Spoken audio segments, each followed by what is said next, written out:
রাজকে হত্যা করেছে তার নিজের স্ত্রী রাগিনী, কিন্তু দোষ চাপিয়ে দিয়েছে অভয়ের ঘাড়ে। বিনা অপরাধে অভয়কে দেওয়া হবে ফাঁসির সাজা। রাগিনীর বিষাক্ত ষড়যন্ত্রে নিজের স্বামী রাজির হত্যা। শ্রদ্ধার হাতে খুনের বন্দুক আর রহস্যময় ব্রেসলেট। শ্রদ্ধা কি পারবে এই রহস্যের জাল উন্মোচন করতে? ভাগ্যরেখার ৩০৫ নম্বর পর্ব শ্রদ্ধার শ্বাসরুদ্ধকর লড়াই মৃত্যুর সাথে। পুলিশের কঠিন ঘেরাও, রাগিনীজির ধূর্তচাল আর শ্রদ্ধার মরণপণ সংগ্রাম। কে লিখবে ভাগ্যের শেষ অধ্যায়? প্রতি মুহূর্তে হৃদয়ের স্পন্দন, প্রতি পদক্ষেপে মৃত্যুর নিশ্চিত ছায়া।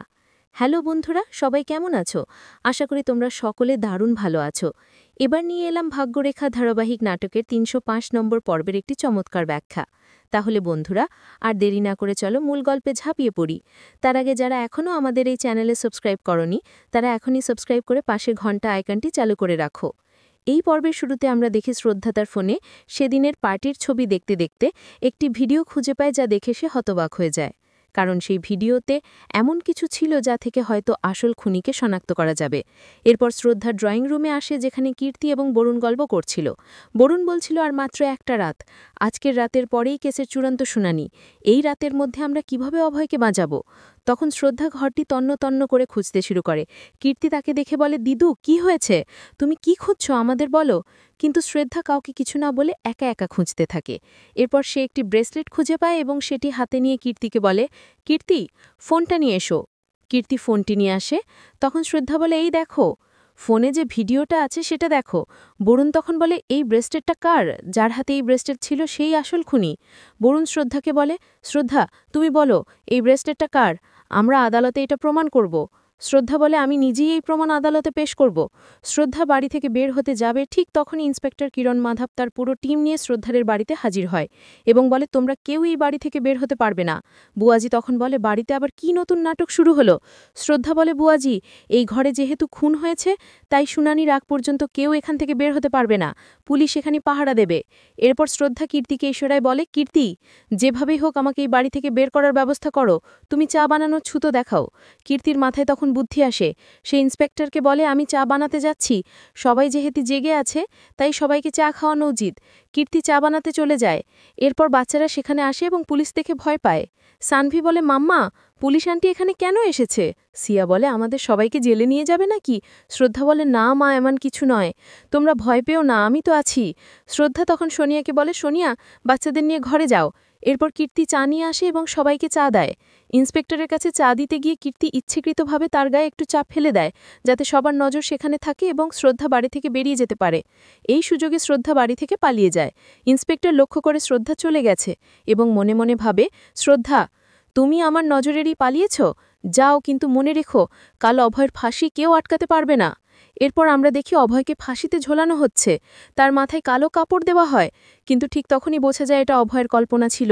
অভয় তখন শ্রদ্ধার নামে চিৎকার করতে থাকে। শ্রদ্ধা সেখানে হাজির হয়। অভয় তাকে দেখে খুব খুশি হয় এবং বলে, শ্রদ্ধা তুমি ভালো আছো তো? বাড়ির সবাই কেমন আছে? বাচ্চারা, বাবা মা? শ্রদ্ধা বলে, সব ঠিক আছে অভয়, তুমি ওসব নিয়ে চিন্তা করো না। আমি আছি। আমি জানি তুমি আমাকে অনেক ভালোবাসো। আমার উপর ভরসা রাখো। কাল আদালতে আমি তোমাকে নির্দোষ প্রমাণ করে বাড়িতে নিয়ে যাব। তুমি নিশ্চিন্ত থাকো, আমি সব ঠিক করব। এরপর দেখা যায় অভয় এসব স্বপ্নে দেখছিল। একজন কনস্টেবল এসে তার মাথায় পানি ঢেলে বলে, ঘুমের মধ্যে কি বিড়বিড় করছেন? ইন্সপেক্টর কিরণ মাধব আপনাদের বাড়ি ঘিরে রেখেছে, আপনাকে কেউ বাঁচাতে পারবে না। এরপর আমরা দেখি রাগিনীজি রাজের ছবি দেখে ভাবছে, অভয়ের সাজা হয়ে গেলেই আমি এখান থেকে চলে যাব। ঠিক তখনই তার বাড়ির বিদ্যুৎ চলে যায়। রাগিনীজি বলে, আরে বিদ্যুৎ আবার কি হলো? অন্ধকারে শ্রদ্ধা ধীরে ধীরে তার দিকে এগিয়ে যায়। রাগিনীজি বলে, কে? তুমি কে? তখন বিদ্যুৎ ফিরে আসে। শ্রদ্ধাকে দেখে রাগিনীজি বলে, তুমি এখানে কেন এসেছ? আমি এখনই পুলিশ ডাকছি। শ্রদ্ধা বলে, ফোন রাখো। রাগিনী ফোন রেখে বলে, তুমি এখানে কেন এসেছ? ভাবছো অনুরোধ করলে আমি কেস তুলে নেব? কখনো নয়। আমি আমার স্বামীকে খুব ভালোবাসি, তার হত্যার বিচার আমি করবই। তুমি নতুন করে কি নাটক করতে এসেছ? এরপর শ্রদ্ধা রাগিনীজিকে জড়িয়ে ধরে। অন্যদিকে ইন্সপেক্টর কিরণ মাধব বাড়ির সবাইকে বলে, তোমরা সবাই মিলে এই নাটক করে শ্রদ্ধাকে পালানোর সুযোগ করে দিয়েছ। ভেবেছ অভয় এত সহজে ছাড়া পেয়ে যাবে? কাল তার সাজা কেউ আটকাতে পারবে না। এরপর তানুজা অসুস্থ হয়ে পড়ে। বাড়ির সবাই তাকে নিয়ে উত্তেজিত হয়ে যায়। সবাই বলে তাকে হাসপাতালে নিতে হবে। বুয়াজি বলে, হ্যাঁ স্রষ্টাকর্তা, আমাদের উপর কি নিষ্ঠুর বিচার করছো? বিনা অপরাধে অভয় জেলে, শ্রদ্ধা কোথায় গেল জানি না। ভাবিজিও অসুস্থ হয়ে পড়ল। আমাদের পরিবারে কার নজর পড়ল? অন্যদিকে শ্রদ্ধা রাগিনীজিকে বলে, আমি আপনাকে ধন্যবাদ দিতে এসেছি। আমি জানি আপনার জন্যেই আমার স্বামী জেলে, কিন্তু এটাও জানি আপনার জন্যেই আমার বোনের সম্মান বেঁচেছে। আপনি কীর্তির নামে একটাও কথা বলেননি। রাগিনীজি বলে, আমি কীর্তির নাম তুললে আমার স্বামীরই বদনাম হতো। সে যাই করুক, আমি তাকে খুব ভালোবাসতাম। আমি এখনও তাকে ভালোবাসি। তার নামে কোনো বদনাম হতে দিতে পারি না। শ্রদ্ধা বলে, তাই নাকি? কিন্তু আসল সত্য তো সবাই জানে। রাগিনী বলে, কোন সত্যের কথা বলছো? শ্রদ্ধা বলে, সবাই জানে আপনি কিভাবে রাজকে একজন সিইও থেকে সাধারণ কর্মচারী বানিয়েছেন, তাকে জেলেও পাঠিয়েছেন। রাগিনীজি বলে, সে আমাকে ধোঁকা দিয়েছিল, আমি তাকে শাস্তি দিয়েছি। শ্রদ্ধা বলে, তার প্রতি আপনার এত রাগ ছিল যে আপনি তাকে হত্যা করেছেন? রাগিনীজি বলে, চুপ করো শ্রদ্ধা। আমি আমার স্বামীকে হত্যা করেছি বলতে পারলে কিভাবে? শ্রদ্ধা বলে, আপনি যদি তাকে হত্যা না করেন তাহলে এটা কি? শ্রদ্ধা তখন ব্রেসলেটটি তুলে দেখায়। অন্যদিকে তানুজা হাসপাতালে নিয়ে যাওয়া হয় এবং আইসিইউতে ভর্তি করা হয়। বুয়াজি বরুণকে বলে, আমাদের পরিবারে এ কী নজর পড়ল? এত বিপদ কেন আসছে?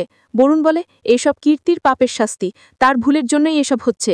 শ্রদ্ধা রাগিনীজিকে বলে, আপনি আপনার স্বামীকে হত্যা করে তার দোষ আমার স্বামীর ওপর চাপিয়েছেন। এত বড় পাপ কিভাবে করলেন? এটা ঠিক হয়নি। কাল আমি আমার স্বামীকে নির্দোষ প্রমাণ করে বাড়িতে নিয়ে আসব। রাগিনীজি বলে, এই ব্রেসলেট দিয়ে অভয়কে নির্দোষ প্রমাণ করবে? এটা কখনো সম্ভব নয়। অভয়ের ফাঁসি কেউ আটকাতে পারবে না।